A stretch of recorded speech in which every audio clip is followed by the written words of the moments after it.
नमस्कार दोस्तों, ओशो ने सत्य के बारे में जो विचार बताए हैं वो जीवन जीने के प्रति हमारी आंखें खोल देंगी। ओशो का दृष्टिकोण सत्य क्या है इस पर गहरी और व्यापक समझ प्रदान करता है। ओशो का कहना था कि सत्य न तो किसी किताब में लिखा हुआ है और न ही किसी धर्म ग्रंथ में पाया जा सकता है। सत्य वह है जो हमारे अनुभवों से जुड़ा हुआ है और हर व्यक्ति के लिए यह सत्य व्यक्तिगत होता है। ओशो के अनुसार सत्य को समझने का कोई ठोस तरीका नहीं है, यह केवल आत्मजागरूकता और चेतना के विस्तार से समझा जा सकता है। इस विषय पर ओशो के विचारों को हम विस्तार से समझ सकते हैं। ओशो के अनुसार सत्य कोई बौद्धिक या तर्कसंगत विचार नहीं है, यह केवल अनुभव का विषय है। वह कहते थे, सत्य वह है जो तुम महसूस करते हो, जो तुम अनुभव करते हो। किसी भी धार्मिक या दार्शनिक प्रणाली में यह तय करना कि सत्य क्या है केवल कागज पर लिखा हुआ विचार होता है, जबकि असली सत्य आत्मा के भीतर एक अनुभव होता है। यह अनुभव हर व्यक्ति के लिए अलग होता है, क्योंकि हर व्यक्ति का जीवन और उसकी जागरूकता का स्तर अलग होता है। ओशो के अनुसार सत्य निराकार और अनश्वर होता है। वह कहते थे, जो बदलता है वह सत्य नहीं हो सकता, क्योंकि सत्य कभी नहीं बदलता। सत्य का स्वरूप स्थिर और अपरिवर्तनीय होता है। हमारा जो अनुभव और ज्ञान है वह अक्सर भ्रामक होता है, क्योंकि यह समय, स्थान और परिस्थितियों के अनुसार बदलता रहता है। इसलिए ओशो के मुताबिक सत्य एक निराकार, अदृश्य और चिरस्थायी तत्व है, जिसे हम केवल अपने भीतर के शांति और समर्पण से महसूस कर सकते हैं। ओशो के अनुसार सत्य और झूठ का फर्क बहुत गहरा होता है। सत्य, जो अनंत और अपरिवर्तनीय है, के मुकाबले झूठ केवल उस पल तक होता है जब तक वह सच का रूप ना पकड़े। वह कहते थे, झूठ केवल बाहरी है, सत्य अंदरूनी है। झूठ उस समय होता है जब हम अपने मन, मस्तिष्क या समाज के नियमों के अनुसार किसी चीज को सच्चाई मानते हैं, जबकि वास्तविक सत्य हमारे अपने भीतर से उभरता है। ओशो के विचारों के अनुसार सत्य को जानने के लिए सबसे पहली और जरूरी शर्त है खुद को जानना। जब तक हम अपनी आंतरिक स्थिति, अपनी सोच और अपनी भावनाओं को पूरी तरह से समझ नहीं लेते, तब तक हम सत्य के करीब नहीं पहुंच सकते। ओशो कहते थे, सत्य बाहर नहीं है, वह तुम्हारे भीतर है। तुमसे ही वह उभरता है, तुम्हारी अंतरात्मा में वह गहराई से छिपा हुआ है। आत्मा का बोध और आत्मजागरूकता ही सत्य की कुंजी है। ओशो का मानना था कि सत्य को परिभाषित करना असंभव है, क्योंकि वह अनुभव और स्थिति के साथ बदलता रहता है। उन्होंने कहा था, सत्य को शब्दों में व्यक्त नहीं किया जा सकता। सत्य को केवल अनुभव किया जा सकता है। जब तक हम सत्य के प्रति पूरी तरह से जागरूक नहीं हो जाते, तब तक हम उसे किसी निश्चित परिभाषा में नहीं बांध सकते। ओशो के अनुसार धर्म और सत्य एक दूसरे से जुड़े हुए हैं, लेकिन धर्म को कभी भी सत्य से अधिक महत्वपूर्ण नहीं माना जा सकता। वह कहते थे, धर्म तुम्हें सत्य की ओर मार्गदर्शन कर सकता है, लेकिन वह स्वयं सत्य नहीं है। धर्म केवल एक रास्ता है, जबकि सत्य स्वयं उस रास्ते का अंत है। ओशो ने यह भी कहा कि धर्म कभी भी सच्चाई का दावा नहीं कर सकता, क्योंकि हर धर्म केवल सत्य के एक हिस्से को दिखाता है, जबकि सत्य पूरी तरह से व्यक्तिगत और अंतर्निहित होता है। ओशो का कहना था कि सत्य के प्रति निष्ठा एक बहुत महत्वपूर्ण गुण है। यह निष्ठा बाहरी दुनिया की ओर नहीं, बल्कि अपनी आंतरिक यात्रा की ओर होनी चाहिए। जब हम सच्चाई से प्यार करते हैं और उसे जानने के लिए पूरी तरह से समर्पित हो जाते हैं, तब हम सत्य को अनुभव कर सकते हैं। ओशो के अनुसार निष्ठा केवल सतही आस्थाओं तक सीमित नहीं होनी चाहिए, बल्कि यह हमारी आंतरिक जागरूकता और सत्य के प्रति गहरे समर्पण का परिणाम होनी चाहिए। ओशो का यह भी मानना था कि सत्य को जानने के बाद व्यक्ति को सच्ची स्वतंत्रता प्राप्त होती है। जब हम सत्य को समझ लेते हैं, तो हम अपने भीतर से सभी प्रकार के भ्रम, डर और आशंकाओं को दूर कर पाते हैं। ओशो कहते थे, सत्य हमें स्वतंत्रता देता है, क्योंकि जब हम सच्चाई को पहचानते हैं, तो हम किसी भी बाहरी दबाव से प्रभावित नहीं होते। ओशो का सत्य के बारे में दृष्टिकोण गहरे और विचारशील थे। उन्होंने बताया कि सत्य कोई बाहरी वस्तु नहीं है, बल्कि वह एक आंतरिक अनुभव है, जिसे केवल जागरूकता और आत्मनिरीक्षण से प्राप्त किया जा सकता है। सत्य का कोई स्थायी रूप नहीं होता, बल्कि वह समय, स्थान और व्यक्ति के अनुभव के अनुसार बदलता रहता है। ओशो का यह विचार था कि सत्य को जानने के लिए हमें अपने भीतर गहरे उतरने की आवश्यकता है, और जब हम ऐसा करते हैं, तो हमें अपने अस्तित्व और ब्रह्मांड के सत्य से सीधा संपर्क मिलता है। सत्य के प्रति हमारी क्या निष्ठा होनी चाहिए? इस पर ओशो के गहरे विचार हैं।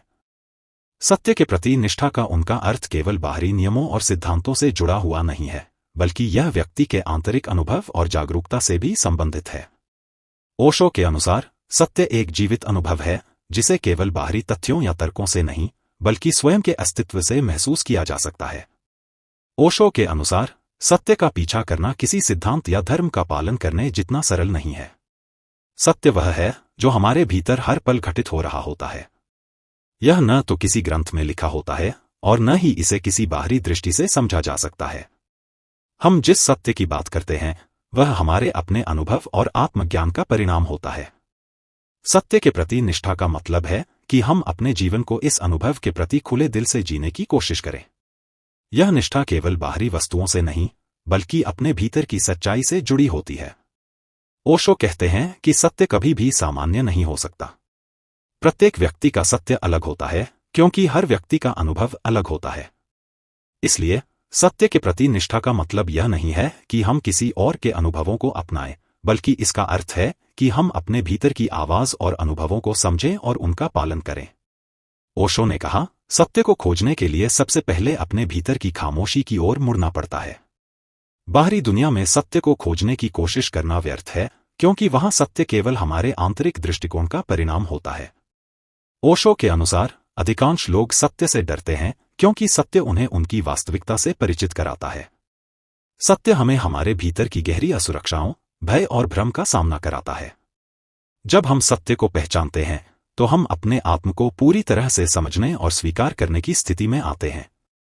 यह स्वीकारोक्ति कई बार कठिन होती है क्योंकि इससे हम अपने झूठ, हमारे भ्रम और हमारी गलतफहमियों का सामना करते हैं।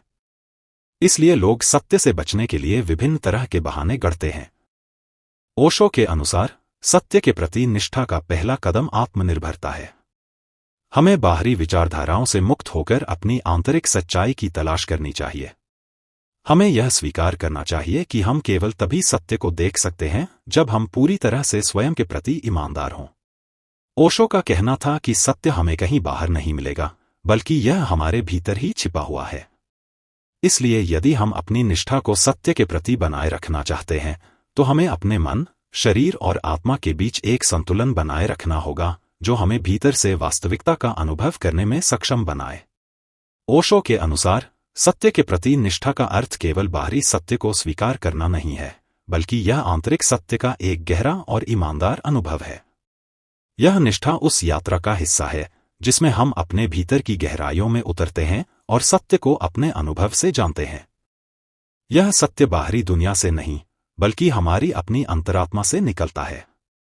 इसलिए सत्य के प्रति निष्ठा केवल एक मानसिक अभ्यास नहीं है, बल्कि यह जीवन जीने का एक तरीका है जो हमें अपने असली स्वरूप और अस्तित्व को समझने की दिशा में ले जाता है। परमात्मा कौन है और कहाँ है? इस पर ओशो के बहुत गहरे दृष्टिकोण हैं। उनके विचारों में परमात्मा को किसी बाहरी स्थान, धार्मिक या आध्यात्मिक सत्ता के रूप में नहीं देखा जाता। वे इसे एक आंतरिक अनुभव और जागरण मानते हैं। ओशो ने अपने कई प्रवचनों में परमात्मा के अस्तित्व को समझाने की कोशिश की है और उनके अनुसार परमात्मा कहीं बाहर नहीं है बल्कि हर व्यक्ति के भीतर है। ओशो के अनुसार परमात्मा किसी अलग और पृथक सत्ता का नाम नहीं है जिसे हम भगवान के रूप में जानते हैं। वे कहते हैं, परमात्मा कोई दूसरा नहीं है, वह तुम ही हो, तुमसे अलग कुछ भी नहीं है। परमात्मा का अस्तित्व हमारे भीतर ही है। यह वह शाश्वत सत्य है जो हमारे अस्तित्व के मूल में स्थित है। ओशो के अनुसार अगर तुम परमात्मा को खोज रहे हो तो वह तुम्हारे भीतर छिपा हुआ है। यह बाहरी ढोंग और परिभाषाएं हमें उससे दूर करती हैं। परमात्मा का अनुभव केवल आंतरिक दृष्टिकोण से ही संभव है। ओशो के अनुसार परमात्मा का अनुभव बाहरी साधनों या पद्धतियों से नहीं किया जा सकता, न ही किसी मंदिर या पूजा पाठ से। वे कहते हैं, परमात्मा वह अनुभव है जो तुम्हारे भीतर छिपा हुआ है, जिसे तुम केवल अपनी चेतना को शुद्ध करके पा सकते हो। परमात्मा का अनुभव एक व्यक्तिगत और अद्वितीय यात्रा है। इसे बाहरी दुनिया के समक्ष नहीं लाया जा सकता क्योंकि यह एक गहरी आंतरिक शांति और ध्यान का परिणाम है। ओशो का यह भी मानना था कि हमें परमात्मा को किसी दूसरी दुनिया में नहीं खोजने की जरूरत है। हमें उसे अपने भीतर ही देखना होगा। जैसे सूर्य को बादलों से ढक दिया जा सकता है, पर सूर्य कभी भी गायब नहीं होता, वैसे ही परमात्मा भी हमारे भीतर हमेशा मौजूद है, वह केवल हमारी नज़र से ओझल हो जाता है। ओशो का तात्पर्य यह था कि हमारी बाहरी व्यस्तताओं और भ्रमों के कारण हमें परमात्मा का वास्तविक अनुभव नहीं हो पाता। ओशो कहते थे कि परमात्मा से हमारा संबंध कोई दूर का या निराकार संबंध नहीं है। यह एक गहरा और सजीव संबंध है जो हमारे अस्तित्व के हर पहलू में समाहित है। तुम खुद परमात्मा हो, तुम्हारा अस्तित्व वही है, तुम्हारा होना ही परमात्मा है। ओशो के अनुसार जब व्यक्ति अपनी असल पहचान को समझता है और आत्मजागरूकता की अवस्था में पहुंचता है, तब वह महसूस करता है कि परमात्मा और वह एक हैं। उनका यह भी मानना था कि जब हम किसी बाहरी देवता या धार्मिक गुरु को परमात्मा के रूप में मानते हैं, तो हम अपनी शक्ति और आत्मनिर्भरता को नकारते हैं। वे कहते हैं, आध्यात्मिकता का अर्थ है खुद को पहचानना, अपने भीतर के परमात्मा को देखना। यह यात्रा किसी दूसरे की तरफ नहीं जाती, यह तुम्हारी अपनी यात्रा है। ओशो कहते हैं कि परमात्मा न तो ऊपर है, न नीचे, न दाएं और न बाएं। वह हर जगह है, लेकिन उसे देखना और महसूस करना हमारी चेतना पर निर्भर करता है। वे कहते थे, अगर तुम परमात्मा को देखना चाहते हो तो पहले अपनी आंखों को साफ करो, अपनी सोच को शुद्ध करो और अपने भीतर के हर भ्रम को दूर करो। परमात्मा के अस्तित्व का अनुभव शुद्धता, ध्यान और स्वयं के भीतर झांकने से होता है। ओशो यह भी कहते थे कि परमात्मा कहीं बाहर नहीं है, वह हर चीज में है। वह पत्थर में, पानी में, हवा में, तुम्हारे हृदय में और तुम में ही है। इसका मतलब यह है कि परमात्मा का अस्तित्व किसी विशेष स्थान पर नहीं है, बल्कि वह समस्त सृष्टि में फैला हुआ है। अगर तुम अपनी मानसिक अवस्थाओं और भ्रांतियों को छोड़ दो तो पाएंगे कि परमात्मा हर जगह मौजूद है और तुम्हारे भीतर भी है। ओशो का मानना था कि आत्मा और परमात्मा का संबंध एक जैसा है, जैसे समुद्र और लहर का। समुद्र विशाल और अनंत है, लेकिन लहरें उस समुद्र का ही रूप होती हैं। ठीक उसी तरह हमारी आत्मा परमात्मा का ही एक रूप है। हम कभी भी परमात्मा से अलग नहीं हो सकते। जो तुम हो वह परमात्मा है। ओशो का यह कथन हमें यह समझाने के लिए था कि हम परमात्मा का अंश हैं और हमारा अस्तित्व उसी में समाहित है। ओशो के अनुसार परमात्मा न तो एक दूर की परिकल्पना है और न ही किसी मंदिर या पूजा के माध्यम से पाया जा सकता है। वह हमारी अपनी आत्मा में, हमारे अनुभवों में और हमारे भीतर की शांति में है। परमात्मा कोई धार्मिक या बाहरी सत्ता नहीं है, बल्कि वह हमारी चेतना का स्वाभाविक हिस्सा है। उसे केवल जागरूकता, ध्यान और आत्मज्ञान के माध्यम से अनुभव किया जा सकता है। परमात्मा के बारे में ओशो का उपदेश हमें यह सिखाता है कि परमात्मा हमारे भीतर ही है और हमें उसे बाहर ढूंढने की आवश्यकता नहीं है। हमें अपनी आंतरिक दुनिया को समझने की जरूरत है, तभी हम उस परम सत्य को पहचान पाएंगे। वीडियो अच्छा लगा हो तो वीडियो को लाइक और चैनल को सब्सक्राइब करें।